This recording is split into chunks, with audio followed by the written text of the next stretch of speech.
What if the greatest war ever fought wasn't just for a kingdom, but for the actual soul of humanity? It's a pretty intense question, right? It kind of forces us to look way beyond just a battlefield and deep into the very core of who we are. Welcome, everyone.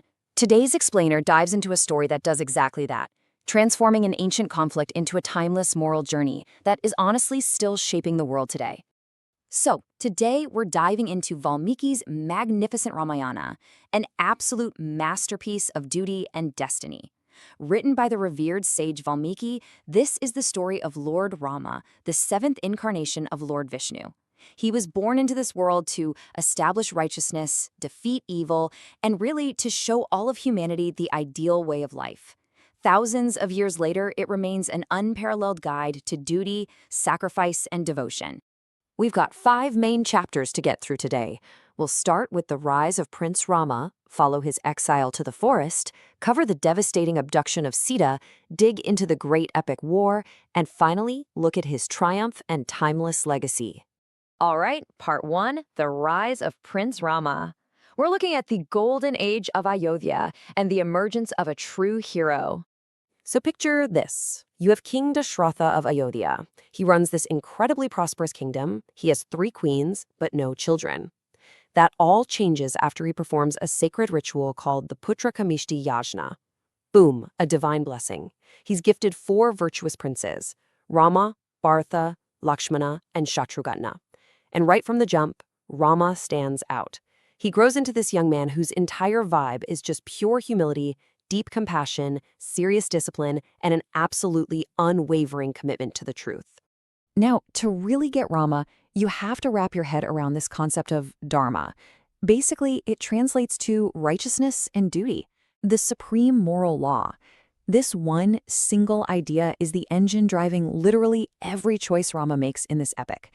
Think of it as his ultimate moral compass, the kind we all kind of wish we had when we're faced with really tough, impossible decisions. But listen, that strict sense of dharma, it was backed up by some serious capability. Rama heads into the forest with the sage Vishwamitra and shows unbelievable courage by defeating powerful demons like Tataka. This eventually leads him to the kingdom of Mithila, where there's this massive royal contest. The challenge is just to lift and string the mighty bow of Lord Shiva. Most kings can't even budge the thing. Rama? He doesn't just lift it, he literally snaps it in half. This insane feat of physical strength perfectly matches his moral character, and it wins him the hand of his incredibly devoted wife, Sita. Moving on to part 2, Exile to the Forest, a kingdom lost and a really profound choice made. Let's see how a sudden shocking crisis tests all those virtues we just talked about. Right when Rama is gearing up to be crowned king, absolute disaster strikes. On day 1, Queen Kaikeyi calls in an old favor from the king, demanding that her son Bharata be made king instead and that Rama be exiled to the forest for 14 years. And Rama? He just accepts it. Zero hesitation. He heads into exile with Sita and his loyal brother Lakshmana. King Dasharatha is so heartbroken that he actually dies of sorrow. Now, for 13 years, the trio lives pretty peacefully, protecting innocent sages. But then year 14 hits. A demoness named Shurpanakha approaches Rama, she gets rejected and insulted, and, well, she goes looking for revenge from her big brother, the terrifying demon king of Lanka. Meanwhile, back in Ayodhya, we get this amazing moment of pure integrity. Bharata finds out about his mom's scheming and just flat out refuses to take a throne that was stolen. He actually tracks Rama down and begs him to come back. But remember Dharma? Rama's highest duty is keeping his father's promise. So Bharata settles for taking Rama's sandals, placing them on the throne, and ruling strictly as his representative. It's such a beautiful highlight of Bharata's absolute loyalty. It really hammers home that epic theme: true power is rooted in doing what's right, not just blind ambition. Which brings us to part 3, the abduction of Sita. Deception, loss, and the real spark of conflict. We are entering the darkest phase of our epic now. The demon king, Ravana, comes up with this incredibly wicked, 2-pronged strategy to isolate Sita. First, his ally Maricha disguises himself as a magical golden deer. He lures Rama deep into the forest, and then perfectly mimics Rama's voice, screaming for help. That sends Lakshmana running to the rescue. With Sita left completely alone, Ravana rolls up disguised as a harmless, holy monk. The second he tricks her into stepping outside her protective magical boundary, he drops the disguise, reveals his terrifying true form, and kidnaps her. As Ravana is flying Sita away to Lanka, there's a desperate rescue attempt. And it's not by an army, it's a noble bird named Jatayu. He bravely takes on the mighty Ravana mid-air, but tragically, he's mortally wounded in the fight. Jatayu's sacrifice is a massive emotional turning point. It shows us that true courage isn't necessarily about winning. It's about standing up against evil, absolutely no matter the cost. All right, part 4, the Great Epic War. The ultimate clash between righteousness and ego. The stakes are sky high, so let's get into the action. Rama and Lakshmana kick off a massive, multi-phase rescue mission. First, after defeating Vali, they secure a powerful alliance with Sugriva and the Vanara army. Next up, the mighty Hanuman takes this physically impossible leap all the way across the entire ocean to Lanka. He finds Sita in the Ashoka Grove, gives her Rama's ring as a sign of hope, burns down a huge chunk of the city, and bounces back. Finally, the army has to cross the sea itself, and they pull off the legendary Ram Setu, an unbelievable engineering marvel, building a literal, physical bridge across the ocean to march right into battle. As these two huge forces finally face off, the contrasting leadership is wild. On one side, you have Rama, the total embodiment of humility, unwavering duty, and compassion. On the other side, Ravana. The guy has immense power, crazy high intelligence, but he is completely blinded by this incredibly destructive ego. So we're not just looking at a battle of armies here. It's a fundamental clash of opposite ideologies.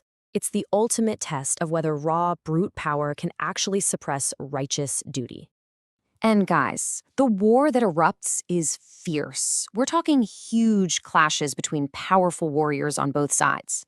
In one really pivotal moment, Lakshmana manages to defeat Ravana's super powerful son, Indrajit, but he takes a grave injury himself. To save his life, Hanuman is sent out to find the magical Sanjivani herb. And fun fact, when Hanuman gets there and realizes he can't figure out which specific plant it is in time, he just casually rips the entire mountain out of the ground and flies it back. I mean, that epic journey right there perfectly captures his totally selfless devotion and unwavering faith in Rama's cause. Eventually, it all comes down to the big one-on-one, Rama versus Ravana, in a truly spectacular duel. Despite all of Ravana's terrifying strength and tricks, Rama unleashes the big guns, the divine Brahmastra. It literally took the ultimate divine weapon to finally strike Ravana down, bringing an end to his reign of terror and restoring justice to the world. Against all the odds, righteousness finally crushes ego. But wait, the victory comes with one last super profound test. To make sure there are absolutely zero doubts among their people after she was held captive in enemy territory, Rama asks Sita to prove her purity to the world. In this awe-inspiring moment of pure conviction, Sita steps directly into a blazing sacred fire, and the fire god himself returns her completely untouched, proving her absolute innocence to everyone watching. This moment, the Agni Pariksha, permanently cements Sita's legacy of rock-solid virtue, inner strength, and devotion.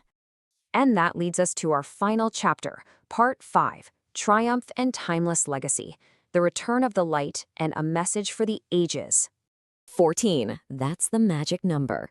After exactly 14 grueling years of hardship, the terms of the exile are officially up.